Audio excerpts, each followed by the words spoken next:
Good evening, everyone.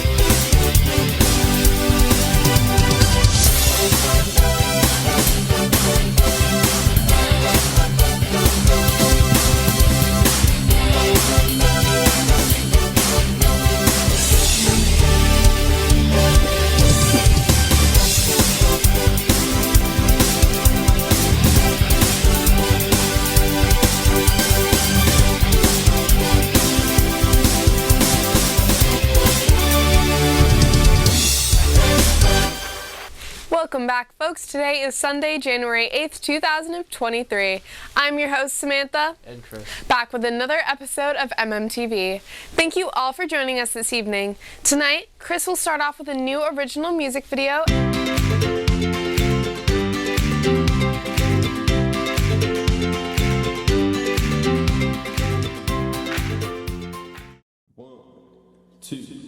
One, two, three, four.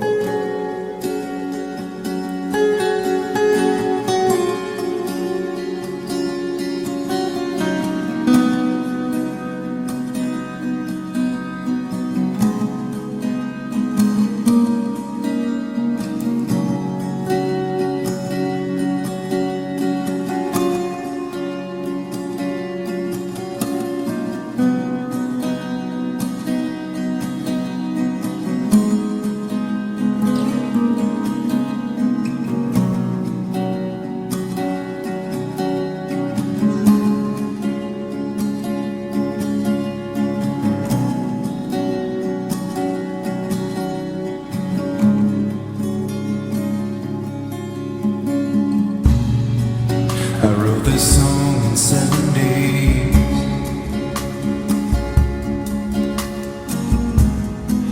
I put it down for you.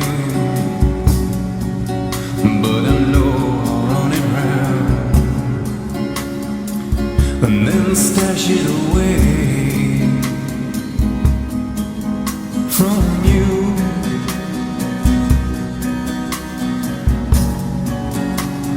How do I say, and how do I play it strong?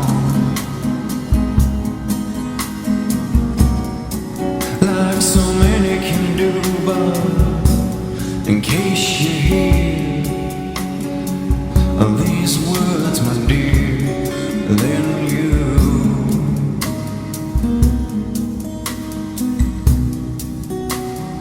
you and me the first to know.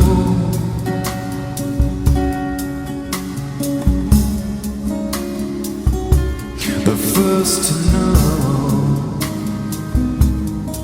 when you say,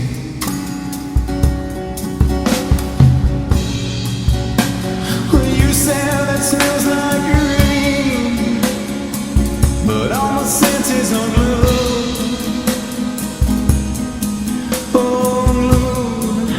To the sun in your eyes, you said a tidal wave, oh, couldn't crash me away when you talk to me with your eyes.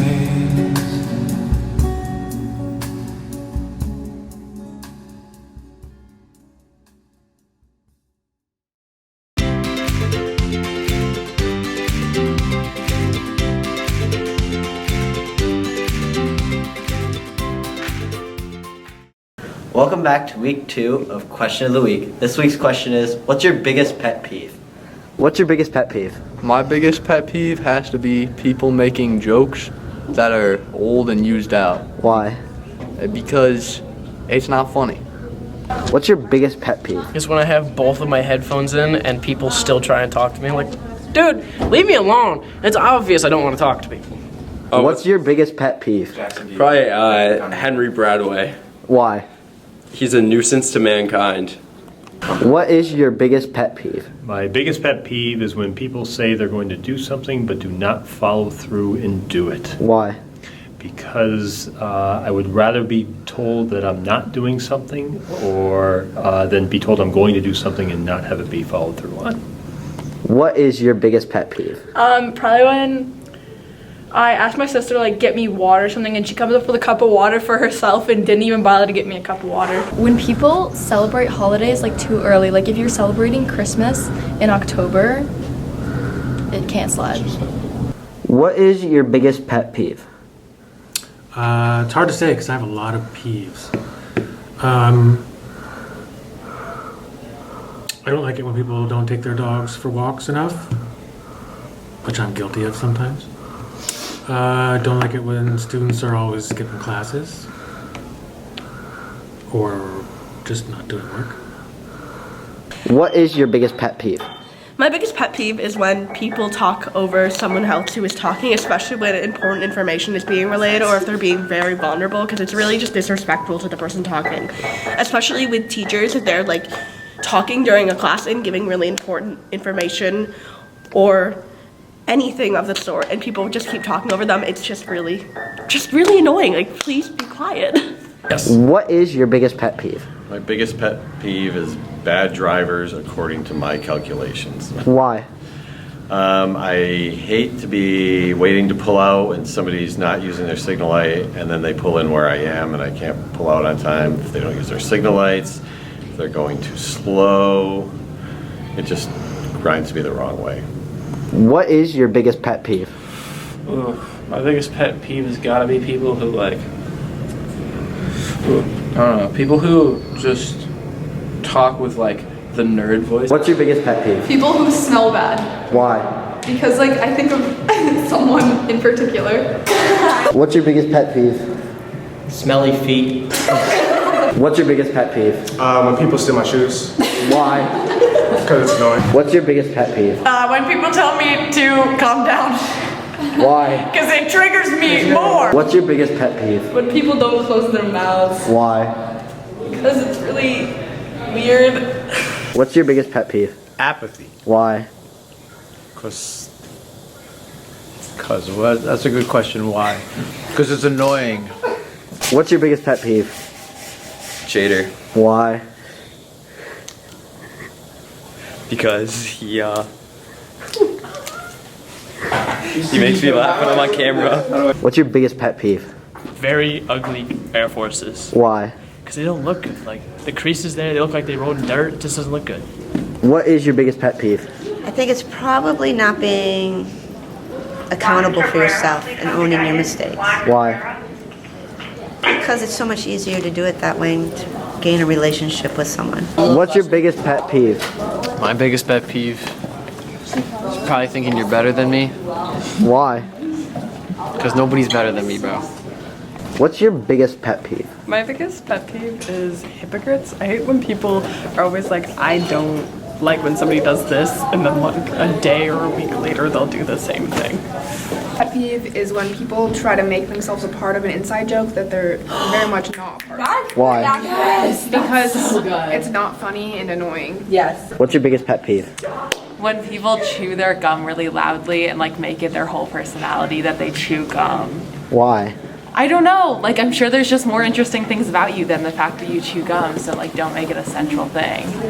What's your When biggest people clap offbeat in performances. Oh my God. When you're in a performance and you're trying to do a dance and then they're clapping and you can't hear the music anymore. This has been week 2 of Question of the Week. Make sure to tune in next week for the next question. I cannot believe it is already 2023.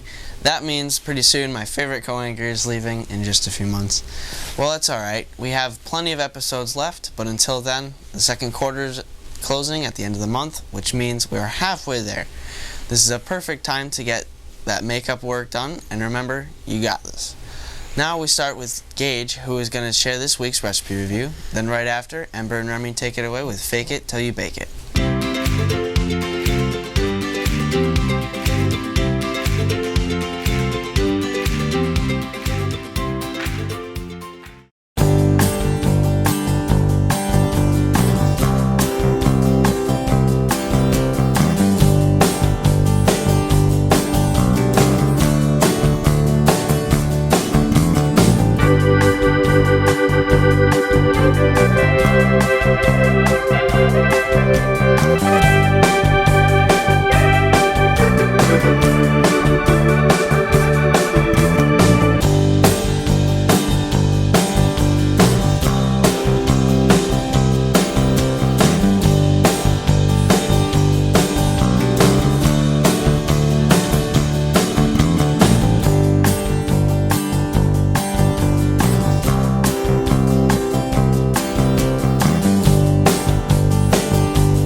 Welcome back to Fake It Till You Bake It. With Ember and Remy. And this week we made gnocchi with homemade vodka sauce.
How is it? It's pretty good. This is the taste test.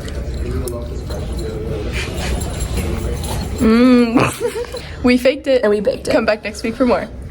The annual spring musical has finally been announced. This year, Monument will be presenting Fiddler on the Roof. I love theater, so I will absolutely be attending, and I hope you do too. We truly have such talented students. We will continue providing information as it is released. Next up, we dive into the world of missing people with Lexi, and then Gabe with his segment on historical subjects.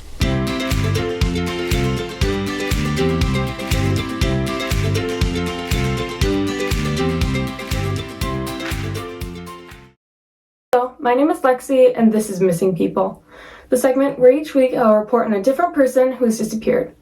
This week we have Catherine Ruth Malcolmson, a white female from Stowe, Massachusetts, who at the time of her disappearance on August 13th of 1985 was 5 feet 4 inches tall and weighed 110 pounds.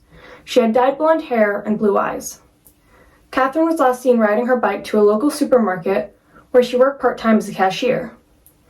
It was reported that when she left for her house, she was in good spirits, for her brother had just graduated from high school and they planned on celebrating later that day. However, Catherine never made it to the celebration.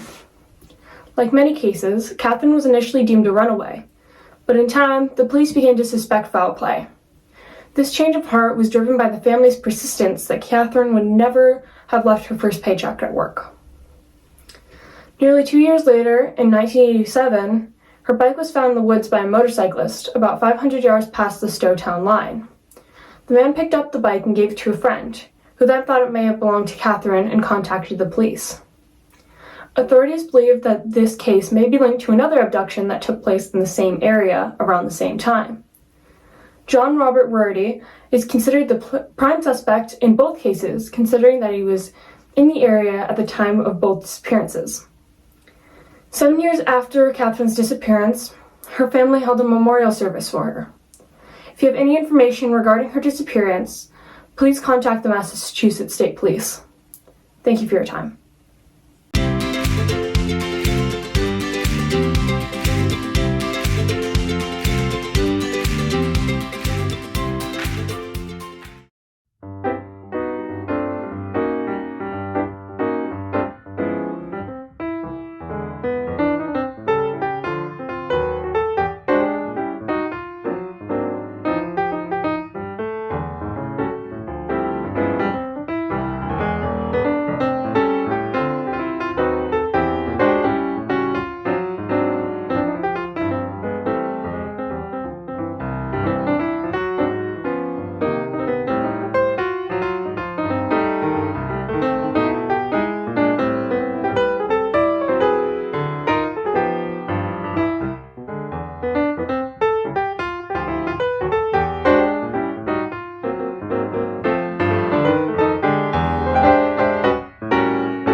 Interested in spicing up your week? The Project Connection winter schedule has been released.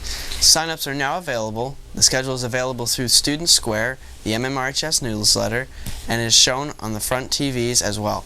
Grab a friend and consider joining an activity. Now, Apple shares with us this week's speed drawing.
Now, Leo takes it away with his segment, Music Review, and then shortly after, Ava shares her segment.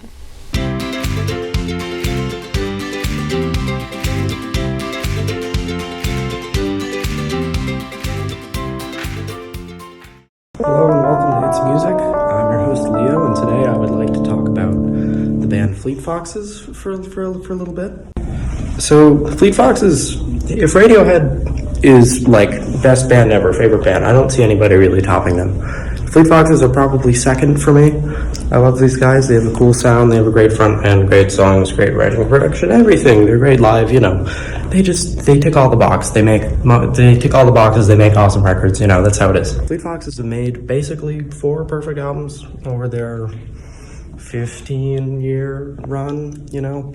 They just make great music, you know. First Fleet Foxes album, it's folky, it's reverby, it's atmospheric, it's impressionistic. The songs don't really mean anything. The lyrics are there more to like invoke feel and like imagery and stuff. It's very like more capturing an atmosphere than actually writing about, you know, life. Helplessness Blues. This album came a few years after the first Fleet Foxes album. People often like this one a lot more. The lyrics actually mean this stuff this time. They're all about like being directionless in the world and finding purpose and stuff. It's all very real. It's all like really well written. It's very, very relatable to any young person like myself. This album has standout songs on it like Helplessness Blues, The Shrine, 2 just standout songs right there. And then you have like Blue Spotted Tail, which is the most sort of stripped down song on the album. It's just Robin Pecknold and a guitar, you know.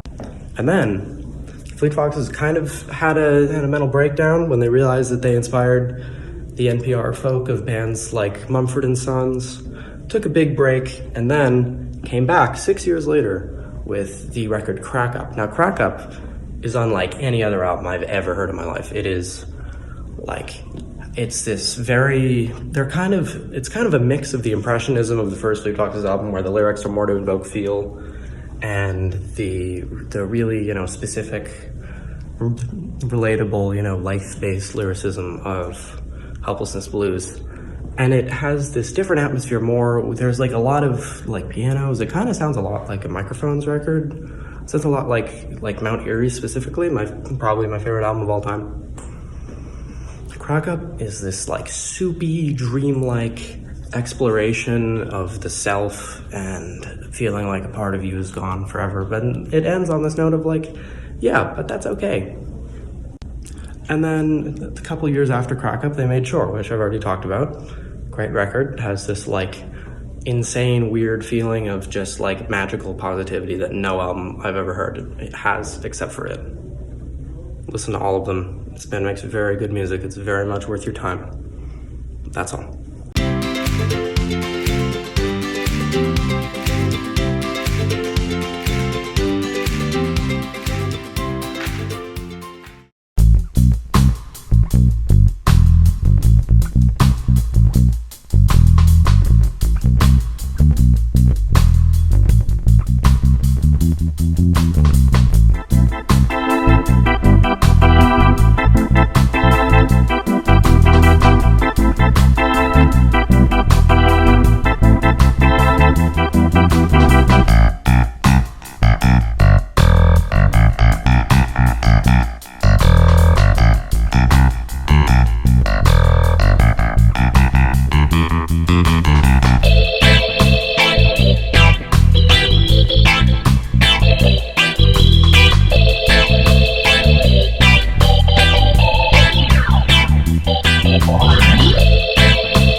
you enjoy working with children? Are you a young woman interested in science? If so, this may be the perfect opportunity for you. The Flying Cloud Institute is willing to pay high school women in STEM to mentor elementary and middle school girls at the Du Bois Makerspace. Flyers are posted around the school with more information. Next up, Hyatt takes over with his segment, The Short Skit, then Emmett shares with us this week's video game.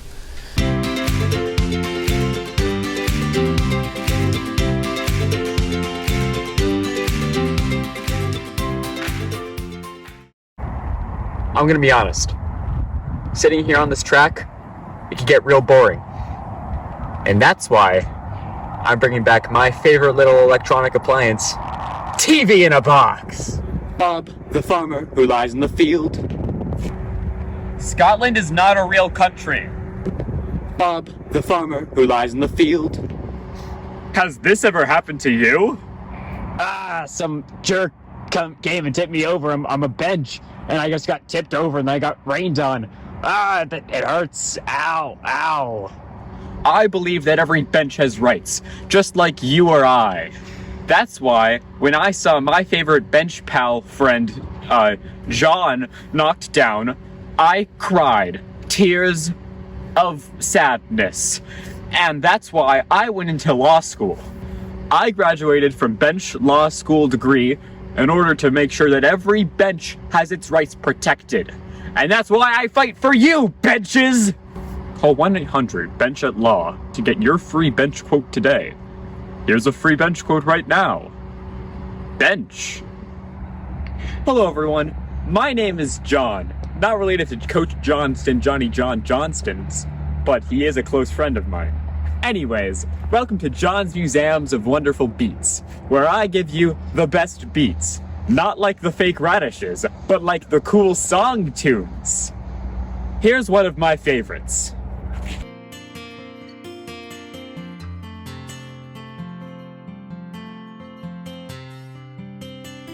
You can get all of that and more at John's Museum of Beats. Beats not included, unless you're talking about the fake radishes. I have plenty of those. Hello everyone, my name is Adam, and welcome to Adam's Mountain Cast, where I give you some of the best cast for mountains. It's like the thing that you put on someone's arm when it's broken, but actually there's a pod in front of it. It's a podcast! Anyways, this is Adam's Mountain Cast, and as we see here, we have one great, beautiful mountain. I think it's made of sedimentary rocks, but I could be wrong. What do you think? Cool! Now that we've decided that it's made of sedimentary rocks and not tertiary rocks, which is definitely a kind of rock, we can look at it in all of its beauty. And oh my god, is that another rock? Is that another big rock, which is otherwise commonly known to the layman as mountains, behind the first mountain? This isn't good. Mountains are very territorial animals, and they will, and I repeat, will fight other mountains to the death in order to get their territory. Let's watch the fight right now. Ooh, a left hook, no way. It's gonna blow. All the fog sweeping in. Oh, and it looks like we have a winner, folks. Thanks for watching Adam's Mountain Cast. Tune in tomorrow for more casting of mountains, but this time it's like they have the broken arm.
With the colder weather finally here, make sure you bundle up. The roads might be a little bit slippery, so make sure you allow more time to get where you need. We will get through these winter months together. Last but not least, Natalie takes us away to the destination of the week. Then, when we return, Emma will give us the weekly weather forecast as well as the MMRHS lunch menu.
Thanks, Emma, for ending the night. Sadly, this brings us to the end of this week's edition. Thank you all for joining us this evening. We'll be back next week, same time, same channel. This has been your host, Chris. And Samantha. Have a good night, everyone.